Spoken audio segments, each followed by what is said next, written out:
भारत की सनातन धर्म की परंपरा वर्ष में 2 बार वासंतिक नवरात्रि और शारदीय नवरात्रि के आयोजन को शक्ति की अधिष्ठात्री देवी के पूजन और अनुष्ठान के रूप में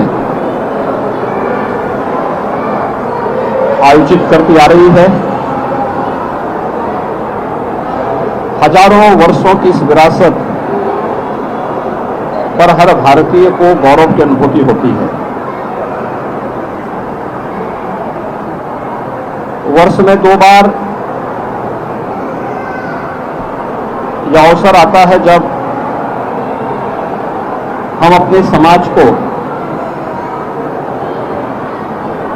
उस सभ्यता, उन संस्कारों और उस संस्कृति के साथ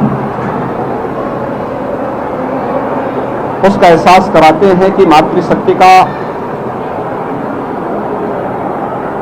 हमारी परंपरा में क्या महत्व है। और आज हम सबका सौभाग्य है कि शारदीय नवरात्रि की नवमी की तिथि देवी स्वरूपा कुमारी कन्याओं के पूजन का पावन अवसर है। ये मेरा सौभाग्य है कि गोरक्षपीठ की इस परंपरा में कुमारी कन्याओं के पूजन का ये सौभाग्य आज पुनः मुझे प्राप्त हुआ है। सैकड़ों की संख्या में देवी स्वरूपा बालिकाएं यहां पर उपस्थित हुई हैं। अभी उनके पूजन का कार्यक्रम यहां पर संपन्न हुआ है। उन लोगों के लिए 9 दिनों में यहां पर शारदीय नवरात्रि का जो विशेष अनुष्ठान चलता है, उस अनुष्ठान के कार्यक्रम के उपरांत आदिशक्ति मां भगवती दुर्गा के भोग प्रसाद के लिए जो प्रसाद बना हुआ है वह उन्हें इस समय वितरण करवा करके उन सभी देवी स्वरूपा बालिकाओं को वह प्रसाद खिलाया जा रहा है। भारत की सनातन धर्म की परंपरा के अंदर मातृशक्ति के प्रति हर भारतीय के भाव को प्रदर्शित करने का ये सबसे सशक्त माध्यम भी है। और मुझे लगता है कि हमें अपने पर्व और त्योहारों के इस महत्व को, कि मातृशक्ति किसी भी क्षेत्र में कम नहीं है, कमजोर नहीं है, उनके प्रति यह भाव, यह पवित्रता का भाव हर एक मन में आना चाहिए। अगर हम देवी के स्वरूप को, जैसे हम सामान्य रूप से पूजा अर्चना तक रखते हैं, व्यवहारिक रूप में भी लेने लग जाएंगे तो मातृशक्ति के साथ, बहन बेटियों की सुरक्षा के साथ यदा कदा जो घटनाएं देखने को मिलती हैं उनको नियंत्रित करने में सफलता प्राप्त होगी। हमें इन संस्कारों के साथ और इस परंपरा के साथ जुड़ना होगा। दूसरा, सत्य की अधिष्ठात्री देवी की पूजा का महत्व इस बात को प्रदर्शित करता है कि वो आदि शक्ति है। इस चराचर जगत के हर एक शक्ति का आधार है। तो स्वाभाविक रूप से बालिकाओं के प्रति, महिला या बेटियों के प्रति प्रत्येक नागरिक को अपना दृष्टिकोण बदलना होगा। वे सबला है, हर एक क्षेत्र में नेतृत्व दे सकती है, समाज को योग्य मार्गदर्शन कर सकती है। इसलिए बालिकाओं की सुरक्षा के साथ साथ उनकी शिक्षा, उनके स्वास्थ्य और उनके स्वावलंबन के लिए, उनके सम्मान के लिए अभियान को आगे बढ़ाना होगा। हमें इस बात पर प्रसन्नता की अनुभूति है कि सरकारें इसके बारे में काफी चैतन्य हैं। प्रधानमंत्री मोदी जी ने बेटी बचाओ बेटी पढ़ाओ के माध्यम से जो अभियान प्रारंभ किया वह बेटी को बचाओ के लिए भी है और बेटी को पढ़ाने के लिए भी है।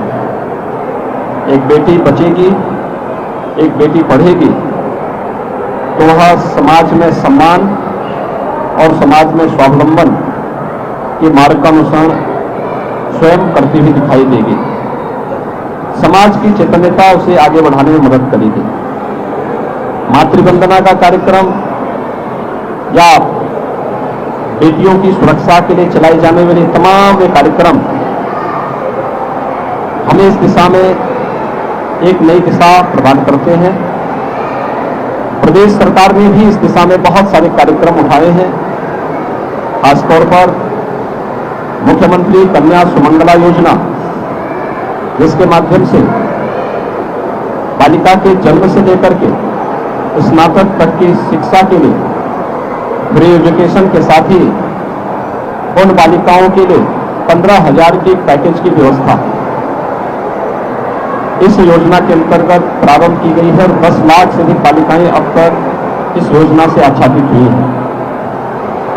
इसी प्रकार से प्रदेश के अंदर सामूहिक विवाह की योजना के माध्यम से भी उन गरीब कन्याओं की शादी के लिए जिनके अभिभावक इस योग्य नहीं है कि वे अपनी बालिकाओं की शादी करवा सकें, इस दिशा में भी प्रयास हुआ है, जिसमें अब तक लगभग 2.25 लाख बालिकाओं की शादी ब्याह के कार्यक्रम सफलतापूर्वक आयोजित हुए हैं। मिशन शक्ति का कार्यक्रम उत्तर प्रदेश के अंदर इसी अभियान का हिस्सा है। यह मातृशक्ति की सुरक्षा, उनके स्वावलंबन और उनके सम्मान से जुड़ा हुआ एक ऐसा अभियान है जो हर उत्तर प्रदेश वासी को जागरूक करने और इस पवित्र अभियान के साथ जोड़ने के लिए भी प्रेरित करता है। आज महानवमी का यह पर्व 9 दिनों तक आदिशक्ति मां भगवती दुर्गा की पूजा के उपरांत देवी स्वरूपा उन बालिकाओं के उनके पूजन का, उनके अनुष्ठान का और 8 दिनों तक मां भगवती दुर्गा को जो भी भोग प्रसाद लगा था वही पकवान आज उन बालिकाओं को यहाँ पर प्रसाद के रूप में ग्रहण करवाया जा रहा है। 9 दिनों तक नवरात्रि के इस कार्यक्रम के उपरांत कल विजयादशमी का पर्व है। सत्य, न्याय और धर्म के पथ का अनुसरण करते हुए बड़ी से बड़ी ताकतों को कैसे परास्त किया जा सकता है, विजयादशमी का यह पर्व हम सबको सत्य के मार्ग का अनुसरण करने, धर्म के पथ पर सदैव निरंतर आगे बढ़ने की प्रेरणा प्रदान कर रहा है। सत्य और न्याय जहां होगा, धर्म जहां होगा, वहां विजय अवश्य होगी। विजयादशमी का पर्व भी हम सबको इस बारे में एक नई प्रेरणा प्रदान कर रहा है। मैं शारदीय नवरात्रि की पूरे प्रदेश वासियों को हृदय से बधाई देता हूं, अपनी शुभकामनाएं देता हूं। शारदीय नवरात्रि के उपरांत कल विजयादशमी का पावन पर्व होगा। मर्यादा पुरुषोत्तम भगवान श्री राम का रावण पर विजय, अधर्म, अत्याचार और अन्याय के प्रतीक रावण पर विजय के प्रतीक स्वरूप सभी सनातन धर्मावलंबी आयोजन को हर्षोल्लास के साथ मनाता है। और कल विजयादशमी के इस पावन पर्व पर भी मर्यादा पुरुषोत्तम भगवान श्री राम के विजय के इस पावन पर्व को पूरे भारतवासी उसी श्रद्धा और सम्मान के साथ आयोजित करेंगे। मैं इस अवसर पर विजयादशमी की भी हृदय से मंगलमय कामनाएं सभी प्रदेशवासियों की प्रति करता हूं। मुझे विश्वास है कि शारदीय नवरात्रि और विजयादशमी का यह पर्व पूरे प्रदेशवासियों को सत्य, न्याय और धर्म के पथ पर चलने की प्रेरणा प्रदान करेगा। धर्म का वह पथ जो हमें हमारे कर्तव्यों के प्रति निरंतर प्रेरित करता है, प्रोत्साहित करता है, उस पथ का अनुसरण हर प्रदेशवासी करेगा। इस विश्वास के साथ पूरे प्रदेशवासियों के प्रति शारदीय नवरात्रि और विजयादशमी की हार्दिक बधाई और शुभकामनाएं।